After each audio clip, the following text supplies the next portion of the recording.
5 दिनों में Iran winning stage पर आ गया है।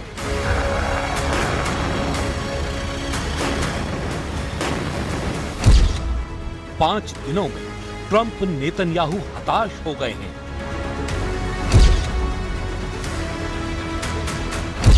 अगले 5 दिन में ट्रंप का टावर 22 तोड़ेगा ईरान। अमेरिका ने ईरान में चाबहार समेत कई जगह एयर स्ट्राइक की, अहवाज में भी बम गिराए। तो जवाब में ईरान ने बहरीन, कुवैत और जॉर्डन में अमेरिका के अड्डों पर मिसाइल और ड्रोन से हमला किया है। बहरीन और कुवैत में लगातार मिसाइल अलर्ट का सायरन बजता रहा। वहीं जॉर्डन का दावा है कि उसने ईरान की 8 मिसाइलों को मार गिराया। ईरान की रिपोर्ट है कि अब तक अमेरिकी बमबारी में 35 लोगों की मौत हुई है, जबकि बहरीन, कुवैत और जॉर्डन में रेवोल्यूशनरी लड़ाकों ने अमेरिकी सैन्य अड्डों को तबाह करने का दावा किया है। ईरान के माइंड गेम में फंस गया सुपर पावर।